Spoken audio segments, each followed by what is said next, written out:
Student और class 11 में physics में आप लोगों को पढ़ा था प्रोजेक्शन। उसमें मैंने 2-3 टॉपिक बता दिए थे। अब मुझे यहाँ पे जो नेक्स्ट टॉपिक उसी में बताना है, हो नहीं पाया था, मैं फिर से बता दे रहा हूँ।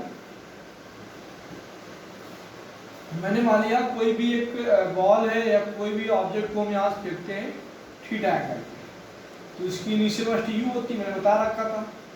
तो उसके दो कंपोनेंट हो गए, एक आपका जो हॉरिजॉन्टल, एक होगा वर्टिकल। ये होगा ux, ये होगा आपका uy। तो आपका जो हॉरिजॉन्टल कंपोनेंट होता है हमेशा cos के फॉर्म में होता है, मैंने ये भी बताया था। ये होगा u cos थीटा और ये होगा आपका u sin थीटा। जब वो बॉल होगा या कोई भी ऑब्जेक्ट होगा कुछ हाइट पे पहुंचेगा, जब कुछ हाइट पे पहुंचेगा तो उसकी कुछ फाइनल वेलोसिटी होगी। तो फाइनल वेलोसिटी क्या होगी? इस प्रकार होगी v। तो यहाँ पे दो कंपोनेंट होंगे इस प्रकार, एक हॉरिजॉन्टल होगा, एक होगा वर्टिकल। खैर इसकी अभी बात नहीं करनी है। ये आपकी होती है यहाँ रेंज। क्या होती है? रेंज। अभी हम लोगों ने निकाल लिया था, जो लास्ट वीडियो में निकाल लिया था, time of flight. Time of flight capital T 2u sin theta upon g, ये हमने निकाल लिया। ठीक है, अब हम लोग जो निकालने वाले हैं मैक्सिमम हाइट निकालेंगे। क्या निकालेंगे? मैक्सिमम हाइट और रेंज। ठीक है, तो पहले हाइट निकालेंगे। हाइट निकालने के लिए कोई भी ऑब्जेक्ट को अगर हम ऊपर फेंकते हैं तो उसकी मैक्सिमम हाइट क्या हो सकती है? जब उसकी फाइनल वेलोसिटी क्या हो? 0। फाइनल वेलोसिटी क्या होगी? 0। तो फॉर्मूला होता है v square equal to u square, यानी ऊपर को uy स्क्वायर माइनस का 2gh। फाइनल वेलोसिटी 0 तो 0 हो जाएगा। uy आपका u sin थीटा, uy क्या? u sin थीटा का होल स्क्वायर माइनस का 2gh। इसको इधर लेके आ जाएंगे तो 2gh इक्वल होगा आपका u square sin square theta. तो यहाँ से h इक्वल आपको क्या आ जाएगा? u square sin square theta upon 2g।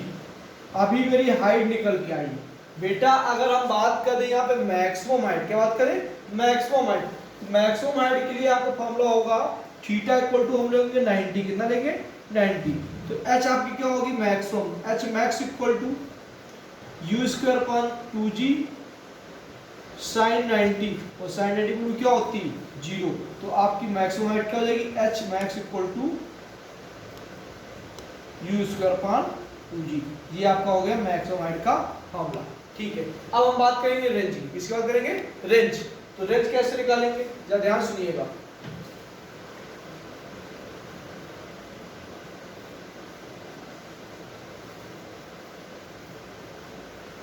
ये आपका जो टॉपिक है इसी से रिलेटेड चल रहा है। उसमें बहुत सारी चीज फाइंड करनी होती है। मैंने टाइम ऑफ फ्लाइट बताया कैसे निकालते हैं, प्रोजेक्शन का पाथ, जो पाथ ऑफ प्रोजेक्शन पैराबोलिक होता है वो प्रूव कराया, हाइट निकाली। अब निकालेंगे रेंज। रेंज आपकी हॉरिजॉन्टल थी, इस प्रकार थी रेंज, हमने r ऐसे मान रखी थी।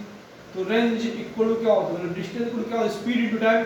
स्पीड क्या थी? u cos थीटा हॉरिजॉन्टल, और टाइम क्या था? t, time of flight. ठीक है, तो रेंज की बात करेंगे तो r equal to u cos theta और t आपका था 2u sin theta upon g। t आपका क्या है? Time of flight. क्या था? 2u sin theta upon g, मैंने भी बताया था आपको। तो r इक्वल टू क्या आएगा? u into u square 2 sin theta into cos theta. अब यहाँ पे जो मैथ्स वाले स्टूडेंट हैं उन्होंने मैथ्स में भी ट्रिग्नोमेट्री पढ़ा होगा। sin 2 थीटा का फॉर्मूला होता है 2 sin theta into cos theta. ठीक बेटा, तो जहाँ 2 sin theta into cos theta लिखा हुआ पे लिखते हैं sin 2 थीटा। यहाँ r इक्वल टू आ जाएगा बेटा u square sin 2 theta upon g। ये आपकी रेंज की बात होगी। अब बात करेंगे मैक्सिमम रेंज। यहाँ पे थीटा होगा आपका 45। कितना होगा? 45। जब r के थीटा का वैल्यू 45 होगी तो जो रेंज आपकी क्या होगी? मैक्सिमम होगी। क्या होगी बेटा? u square sin 2 into 45 upon g। तो r मैक्स इक्वल क्या आ जाएगा बेटा? u square sin 90 upon g। sin 90 बेटा क्या होती है? 1। तो आर मैक्स इक्वल क्या आएगा, यू स्क्वायर अपॉन जी, ये आपका आ गया आर मैक्स। तो यहाँ से आपका मोशन इन प्लेन आपका कंप्लीट होता है, और मोशन इन प्लेन में सारी चीजें जो थी मैंने पढ़ा दी। अब इसकी न्यूमेरिकल्स की बात करेंगे, और उससे पहले हम बात करेंगे जो एक टॉपिक और है, रिलेटिव मोशन। क्या बेटा, रिलेटिव मोशन।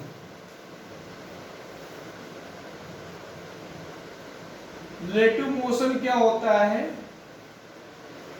दो बॉडी अगर सेम डायरेक्शन में डिफरेंट वेलोसिटी से जा रही है, तो उनके वेलोसिटीज में जो डिफरेंस होगा उसे क्या बोलेंगे, वो रिलेटिव मोशन। ठीक है, मान लो पहले वाली बॉडी के दूसरे बॉडी कंपेयरिंग या दूसरे वाले के पहले कंपेयरिंग, हमने मान लिया VA ग्रेटर है VB से, तो रिलेटिव मोशन जो होगा आपका, relative velocity VA minus VB, अगर आपका सेम डायरेक्शन है। अगर आपकी अपोजिट डायरेक्शन है तो रिलेटिव वेलोसिटी आपकी क्या होगी,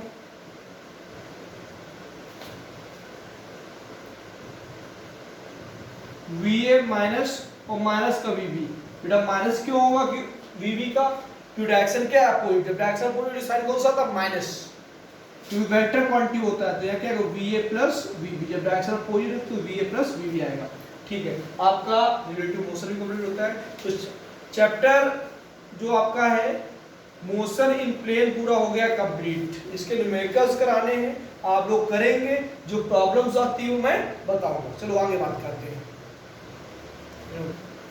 मैं एक न्यूमेरिकल लेकर आपको समझाऊंगा कि हम कैसे मैग्नीट्यूड निकालते हैं, कैसे हम डॉट प्रोडक्ट निकालते हैं, और मैंने लास्ट वीडियो में बताया था डॉट प्रोडक्ट कैसे निकालते हैं, और कैसे हम लोग निकालते हैं यूनिट वेक्टर। तो मान लिया कोई एक ए वेक्टर दे रखा है 4i cap plus 2j cap minus k cap, आपका ए वेक्टर दे रखा है। तो अगर इसका मैग्नीट्यूड निकालना होगा तो मॉड ए निकालेंगे, तो सिंपल सा तरीका होता है अंडर रूट आई के कॉफिशिएंट का होल स्क्वायर प्लस जे का कॉफिशिएंट का होल स्क्वायर और प्लस के का कॉफिशिएंट का होल स्क्वायर। के कॉफिशिएंट क्या है, कुछ नहीं यानी -1, माइनस साइन लगा ना तो -1 आएगा। इसका ये मैग्नीट्यूड बेटा आएगा 16 4 1 21, ये आपका आ गया मैग्नीट्यूड। अगर इसका यूनिट वेक्टर पूछा तो कैपिटल क्या होता है, ए वेक्टर अपॉन मॉड ए वेक्टर। यहां से आएगा ए वेक्टर आपको जो था वही लिख देंगे,